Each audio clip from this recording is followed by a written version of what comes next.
hello and welcome back to my channel. I've never quite mastered the art of making reading vlogs consistently because I don't know how people film when they don't want to film, and that's 80% of the time for me, especially when I have busy work days and don't look my best.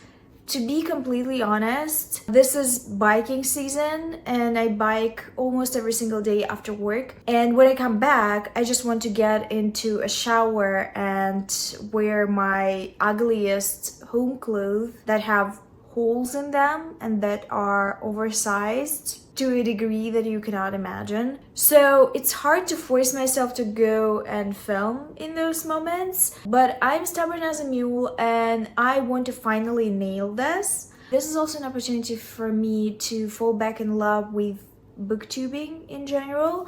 I fall into those lulls of being annoyed and aggravated with it, and I feel like it's been a prominent mood for me in the past 6 months because booktube is just slop right now. There is a really interesting video on the fall of commentary on YouTube that I will link below, and that's how I've been feeling about booktube. I know that we're criticizing AI content, but discourse commentary part of YouTube has been that for a long while. I'm recommended a lot of slop booktube content these days, and it ranges from discourse that doesn't matter because it is the same talking points over and over again, to drama, to just rage beat, and I don't see a lot of people reading books that they like. So I'm trying to be mindful of that and post only when I have something to say, when I've actually read some books, and that's why I'm posting less. But I don't think it's a bad thing overall. I'd rather people post it less if they don't have a reason to post than sucking it out of their finger. On that note, let me tell you a little bit more about the books that I'm currently reading.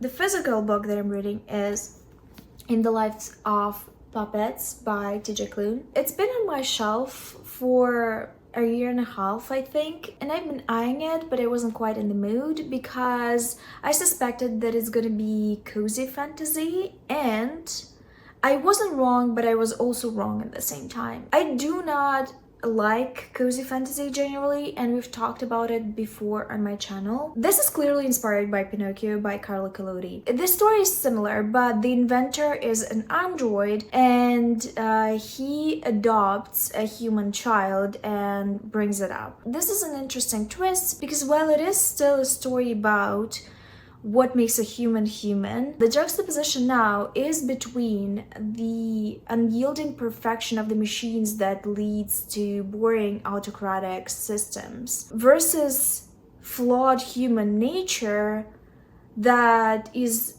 still deeply charming despite being flawed. This is such a warm, lovely story as well because, as usual, Klune is nailing the found family element of it. Vic, the protagonist, is following in his father's footsteps and also wants to be an inventor. He's very sheltered, but he craves adventure. So in the story, he goes on a journey and is discovering a world outside of the shell that he's been raised in. I love the atmosphere of this, the world building, the found family element.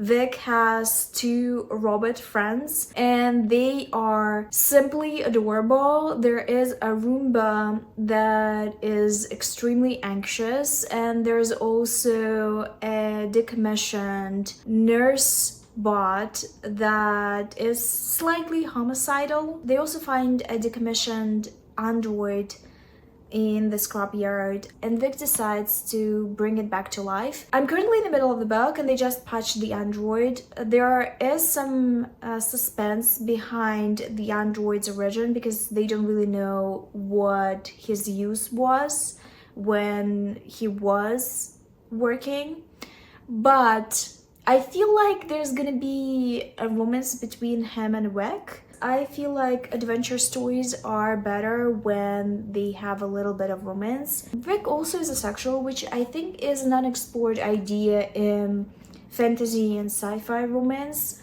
I'm enjoying it very, very much, and I'm reading it very slowly, just taking it in and loving it. Another book that I'm reading at the same time on audio while biking and doing my chores, and I'm doing a lot of biking right now because I have this maybe delusional idea that I need to participate in a marathon this summer. The book that I'm listening to is The 𝕊𝕆𝕀𝔸𝕃 by Starling. I've read another novella by Starling and I loved it, so I decided to pick this one up. This is an interesting story because I have not seen it done for a sapphic couple before. It's set in a futuristic world with a monarchy, and it follows a young woman named 𝕊𝕉𝕻 that has to sacrifice her life as it is for the sake of her family. The family line is noble, but 𝕊𝕉𝕻 lived a general normal lifestyle up to the point because her mother was excommunicated from the family for some reason, but suddenly all the family members started getting sick and dying, and they believe that it's something magical because it affects not only people that have this bloodline but also their spouses, and it ends up becoming a catastrophe for the bloodline because there's only 𝕊𝕉𝕻 and her uncle left, and her uncle suspects that he's going to be next. Because the family is prominent and important, the current reigning prince decides to help them out.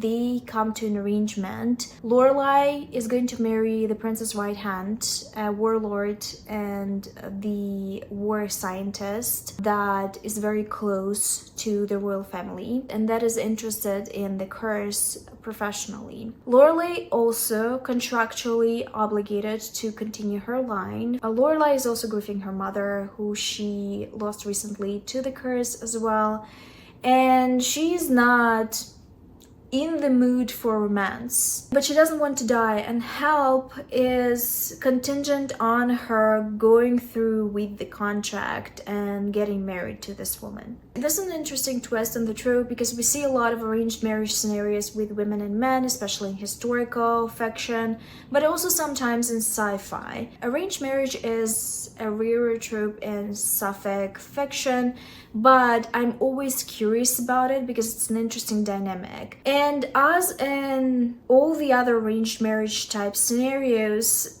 these two heroines are not particularly into each other at first, and they develop their relationship pretty slowly despite it being a novella. This relationship is built on trust and friendship and kinship because the scientist character is so powerful. She is experiencing a lot of health issues because of it. She has so much magic. She's told she's gonna die young as well. They're both kind of a similar circumstance. And I have to say it's oddly horny. Maybe it's just my misinterpretation of it, but it kind of is. And I don't know how I feel about that because all these fertility appointments and, you know, the scientist character examining 𝕊𝕉𝕻 all the time because they have to figure out what's behind the curse is giving medical kink. I finally found an isolated area in the woods. It's the weekend, so it's pretty busy, but I wanted to give you my quick updates and fresh thoughts because I just finished reading The Oblivion Bride and I wasn't into it at the end. I love the concept and the premise of it, and I think arranged marriage can be done so interestingly, but this book was just obsessed with fertility and having children and breeding, and I wasn't about it. Honestly, even the big plot twist has to do with children, and there is a scene where the protagonist thinks she lost the child, and immediately after, like a few scenes later, they're horny with her love interest. I think it's a weird response. Also, the world building and the magic system, complete nonsense. I have another audiobook on me. It's a thriller a Japanese thriller, I think, and I'm going to start it today. This one has to be a success. Fingers crossed. Also, I found these flowers that are super pretty and that I want in my house. So I think I'm going to pluck them from here. I don't know what they are, but I'm going to Google it. Also, I'm pretty sure they're not poisonous. Famous last words.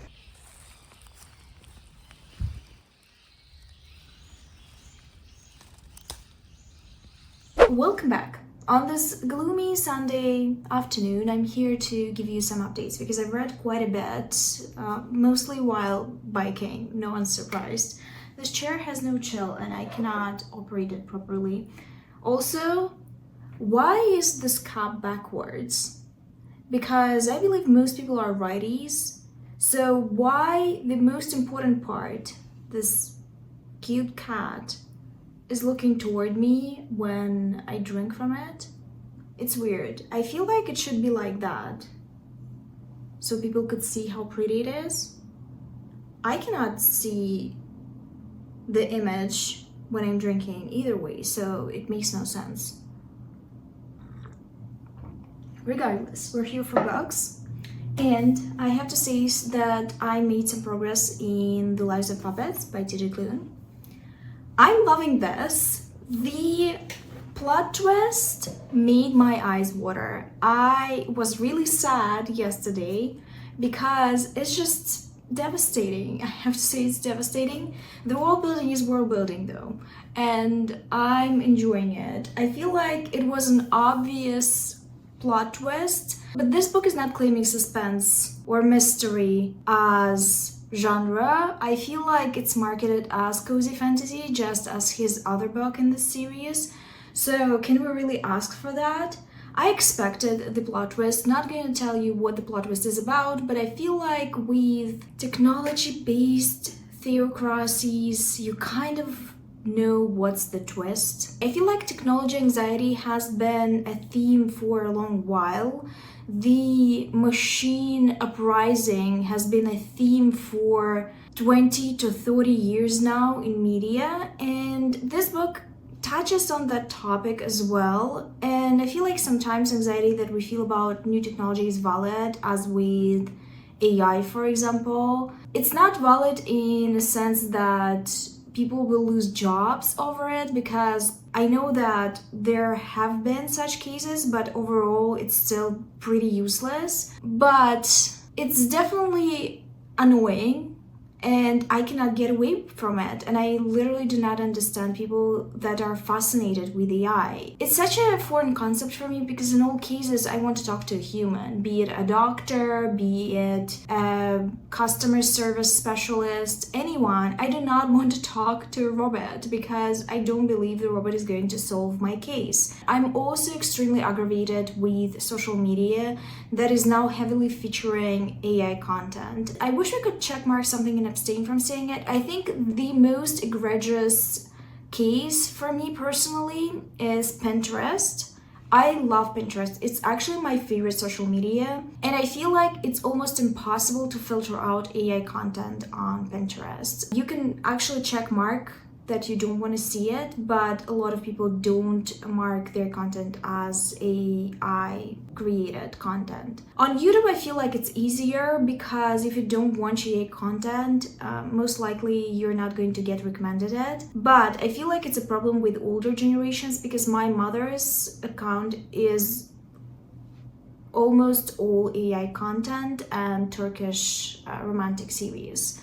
So she is inundated with AI content because she's watching it, and it's a problem.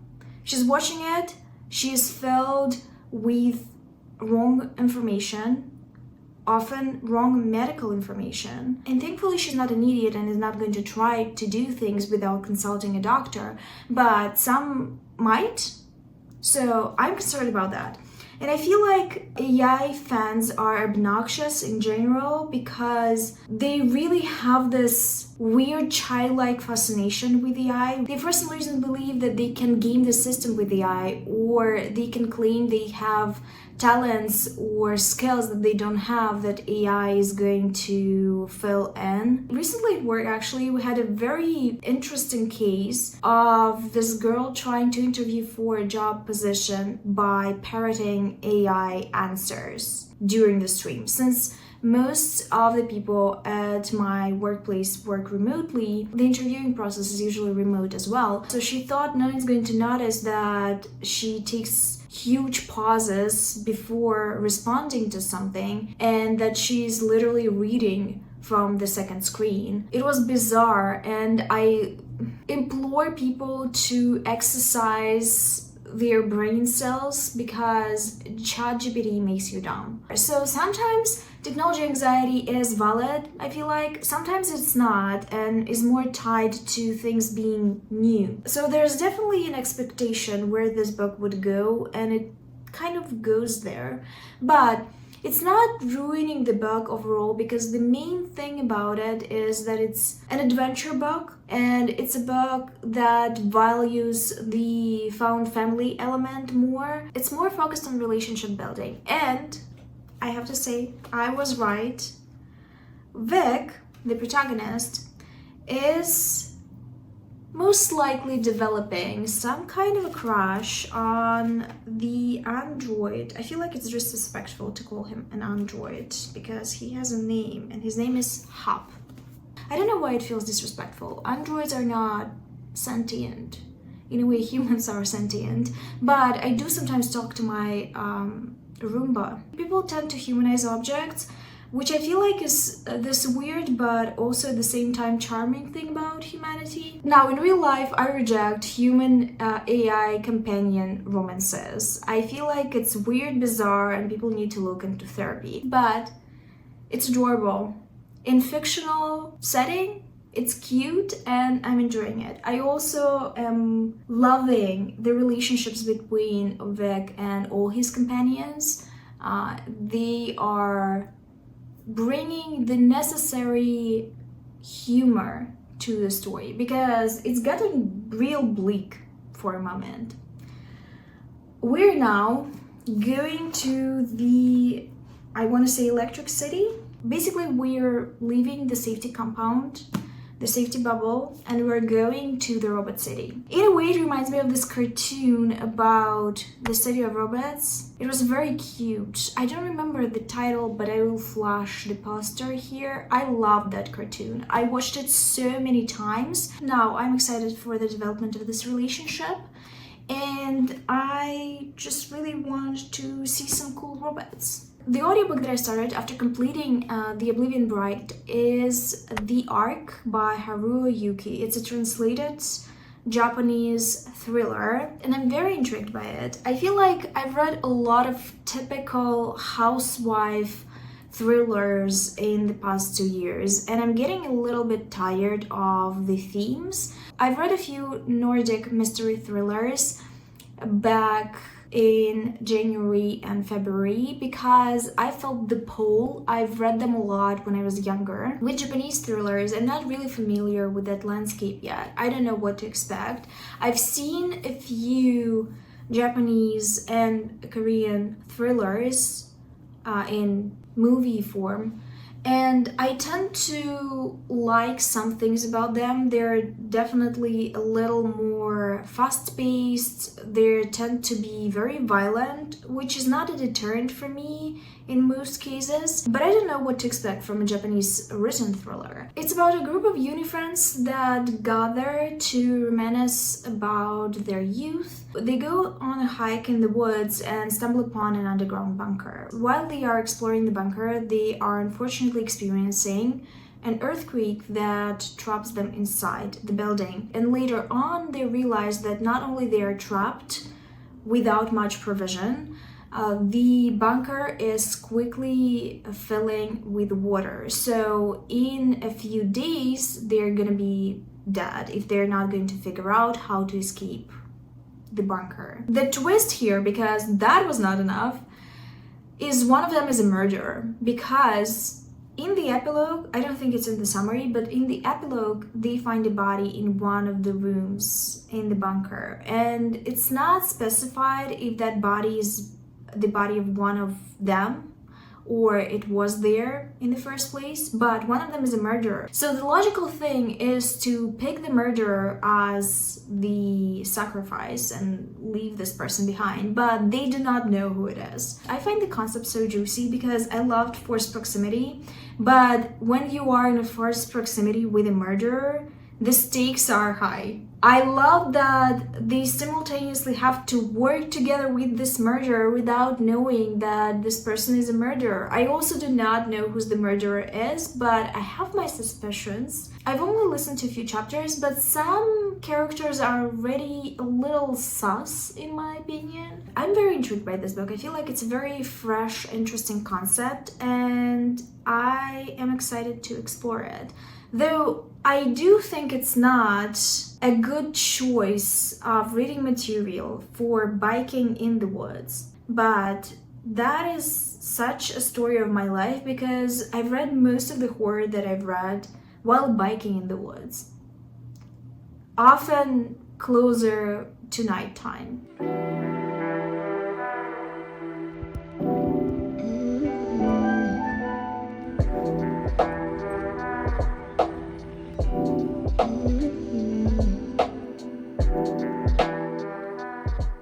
After this update, I'm gonna clean my house. I also need to do my Spanish homework because I hate it when I leave it till the very last day. Also, I think I never showed you the flowers that I picked in the forest.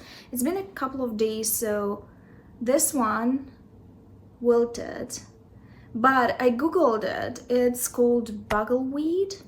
It's very pretty.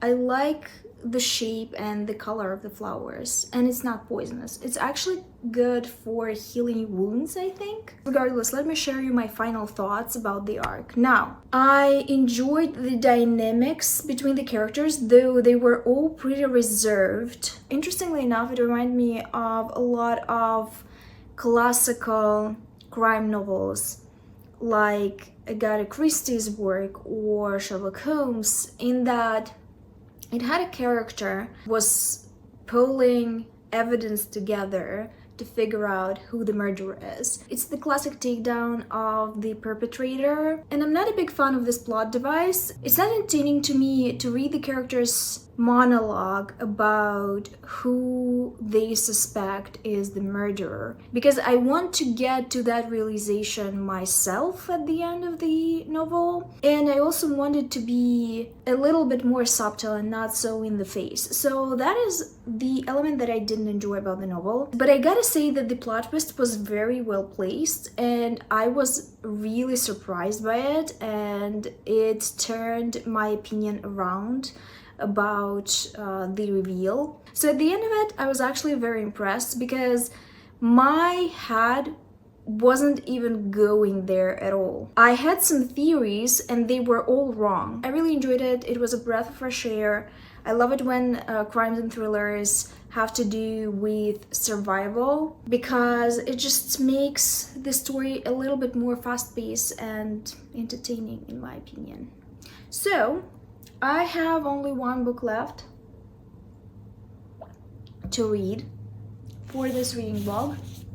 I have less than half left in The Lives of Puppets by 𝕊𝕁 Klune, but this is gonna be a treat because there are two priorities for today: homework and cleaning my apartment. Guys, we finally reached the end of the vlog. I finished reading In the Lives of Puppets by 𝕊𝕁 Klune.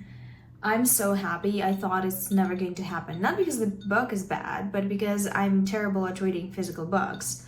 Anyway, this is Thai tea with bitter lemon tonic on ice, half and half. Sometimes I do more Thai tea, sometimes I do more bitter lemon tonic. Love this combo. Have been drinking it since we started getting heat waves. I, unlike many other people, love it when it's hot because I hate winter, and I'm just delighted that I can go out in almost underwear outside and no one says a thing. It's raining outside now actually, and that's the only reason why I'm here. So now let's get to the book. In the Lives of Puppets by 𝕊𝕊𝕀𝔸𝕃. Love this one a lot actually. Cried fat juicy tears at least twice, maybe 2.5 times. The climax was so tense and unconventional, really. I loved how this book dealt with the epilogue, because the epilogue is like 20 pages and it's not one of those snap happy endings types of deals, which I appreciated, because books that prioritize warmth, comfort, and happiness, your general fantasy, cozy reads, usually fall into this flawed idea that it means it cannot have a really good conflict or a high stakes conflict, or it cannot have a nuanced ending. Usually they have undeniable happy endings that are sugary sweet, that lack nuance, and that fall completely into the escapism of it all. That is the trend that I noticed with a lot of cozy fantasy. I would actually categorize this book as cozy fantasy, but not in a derogatory way. You know that I hate cozy fantasy. This book is nuanced. It flips some tropes in its head. I love the epilogue. I love that it was 20 pages, that it was nuanced, that the happy ending was a little bittersweet, that everything was not perfect. It was realistic, despite it being still escapism, and I feel like it's difficult to achieve generally. I love the found family element. I love the romance here. It was very sweet, subtle, but still very evoking, and it really made me invested in the book and in the relationship. The pacing was well done, the world building and the background characters propped up the story so well. I actually really enjoyed a lot of the elements about the world building, despite it being pretty typical for a robot-led society. This world had nuanced details about it and some very charming background characters that I loved hearing about. I think it's one of those books you can reliably pick up to forget about the world for half a day, and it's gonna satisfy your inner craving for community, for adventure, for sweetness and softness, for good prevailing over evil. I really love this. One thing that I want to mention is I read the acknowledgements, which I sometimes do, sometimes don't. It's not very important for me. I usually let the work speak for itself, but apparently 𝕊𝕊𝕀𝔸𝕃 had some beef with the editors, the publisher, because he said in this acknowledgements that this book did not turn out the way he wanted it to, and one of the reasons is because the world is not ready for the type of book that he wanted to write. It was said in a very passive-aggressive way, and I'm very curious what it's all about, because this book seemed pretty well edited and done. So I wonder, what was the beef about? I want to read a few horror books for the next few weeks, and I also objectively have a very busy schedule. My problem recently has been with Everand, which, if you did not know, is kind of like Netflix for books. At least that's what the business model was when they started. They introduced new subscription plans a year ago, and some people switched, but I never researched it. I kind of stayed with my older plan. The new plan is similar to Audible, which is a credit system. You get 1 credit for 10-something dollars, I think 3 credits for $16, and they also have a VIP type plan that offers 5 credits. And I thought it means that you're gonna get the unlimited number of books that you've had, and the credit is going to only apply to newer books, because that's how they marketed it. They were like, we're updating our library, we're gonna get top 5 titles, newer titles, and you're gonna be able to still use the unlimited library with older books, but also you will get credits. And that is just bullshit, apparently. The drama, I will tell all.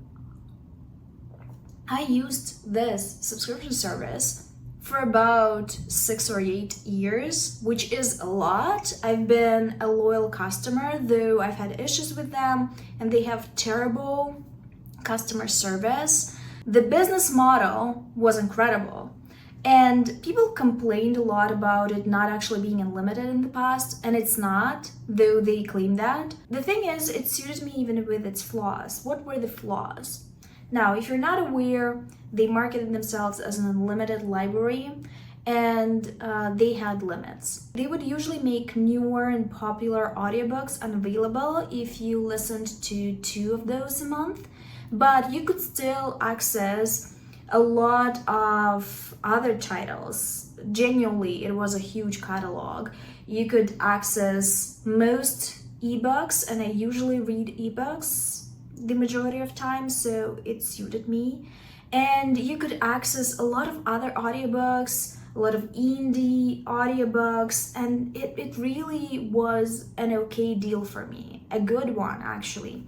But with the introduction of the credit business model, everything changed. I was still on my grandfather plan from back in the day. Some titles for me became unavailable and only available through credit, but I didn't care for it because the library was still huge. Now, a few weeks ago, I had to change my payment method from Apple subscription to card, and I encountered a problem. I had to change a subscription plan because I was changing my payment method, I guess, and they clogged that. I'm unhappy, to say the least, because the new subscription plan is complete bullshit. The majority of titles are available through credit, even indie romances, which is hilarious because they are definitely not from top 5 publishers. The collection of books that I favorited was above 300 books, and only 3 books on it were available in the unlimited catalog after changing the plan. The problem is they marketed this change as an upgrade, but the service now costs more. It was $9 something before, and you get less. It's so dumb, guys, and I fully cannot. I have 2 months of trial period, which is basically $2 because they only give you 1 credit. And I think I'm gonna use that and find a different subscription for myself because this is horrible. And I don't even listen to that many audiobooks, so I don't know if it actually is a good option for me. If you've tried any book subscriptions similar to Everand, tell me about your experience in the comments down below because I need some options and some help. I'm looking into 𝕊𝕆ℏ𝕀𝔸𝕃, I think that is the name of the app, but the library is genuinely so much smaller, and I think it's about $20 something. I found some books that I do want to read on there, so I think I will try it out for 7 days and see what I think. I also heard that they're not as strict with the types of books that you read and limits. Do not recommend free library apps because I do not have an access to a library as a foreigner. This is useless to me. That is why I've used Everand in the first place. I really do not want to go to Audible for my book needs because Amazon, but Everand just kicked me in the butt with this update. I've heard that Fable higher-ups bought Everand Maybe that's a hoax and not true, but I've been hearing stuff about this, and recently they linked both together. So when you read an Everand, your Feeble account is automatically updated. So there might be some truth to it. And I feel like maybe this update is connected to wanting to get more bang for their buck. These are all the things that I wanted to tell you in this video. Thank you for watching. I hope it was enjoyable and interesting and fun for you. If you enjoyed this video, leave an emoji of a heart in your favorite color. And on this note, I will go and film another video.